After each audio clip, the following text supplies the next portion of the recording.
proposé Oui. de préparer des petites tomates farcies. Absolument, car nous sommes en plein hiver. La saison. Oui, c'est Ouais. la saison des tomates. Quand vous allez Ouais. sortir sur le marché ce week-end, là, vous allez les trouver, ces tomates. Et j'avais envie de vous faire les tomates farcies, parce que ça, pour moi, c'est le plat de la rentrée. C'est le plat réconfortant. En plus, on peut le préparer, le garder au frigo quelque temps et le sortir le soir. Et le réchauffer. Et le réchauffer, c'est encore meilleur. C'est encore meilleur, réchauffé. il paraît. Oui, c'est bien. Ouais. Je vais vous donner plein d'astuces pour les réaliser.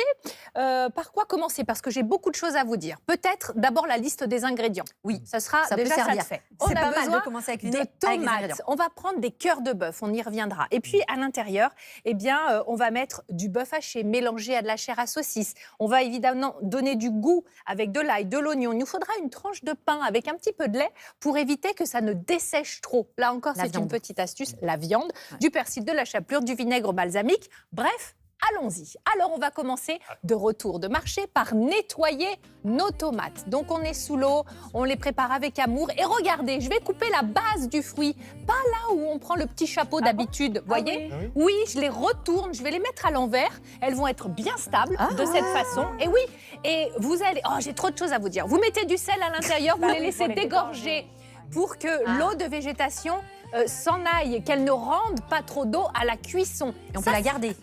Oui, tout. on la garde. C'est un économe à peau fine pour enlever la peau des tomates. Je vous en ai apporté un, je vous ferai tester.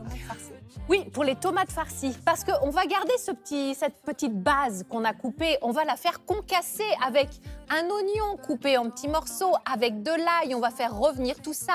On va mettre nos tomates concassées, du sel, du poivre, et là, ça commence à parfumer votre cuisine. Et regardez l'eau qu'elles ont rendue. Oui. Je la mets dans la poêle. Ah, voilà. Et oui, je la récupère, bien évidemment, elle est très parfumée. Le persil, je vais mettre les queues ici et les feuilles plus tard dans la farce. Ah ouais. Cette farce, une tranche de pain imbibée avec du lait, justement pour éviter de dessécher. Ce sera toujours moelleux avec cette astuce. La tranche de pain sans croûte, le bœuf haché, la chair à saucisse, le persil ciselé. Pour lier le tout, ajoutez un œuf, ajoutez du sel, j'ai faim. du poivre, et oui, et on a besoin d'épices. Alors j'ai mis du curcuma, vous pouvez mettre ce que vous voulez, du curry, du paprika, du cumin. Oui, Du si vous voulez, cumin. pourquoi pas. Un mélange de 4 épices. j'adore. On enlève les queues dans notre compoté et on rajoute la compotée directement dans le saladier. Ensuite, on va farcir nos tomates. J'ai mis la compotée chaude parce que je fais cuire mes tomates tout de suite. Mais si j'enchaînais pas, je la laisse refroidir et après je fais le mélange. Un peu de chapelure sur le dessus, ça va grilloter. Vous pouvez mettre un peu de beurre, un peu d'huile d'olive avant d'enfourner. 180 degrés, 25 minutes, c'est parti, mon kiki. Et là, vous avez des tomates farcies de compétition.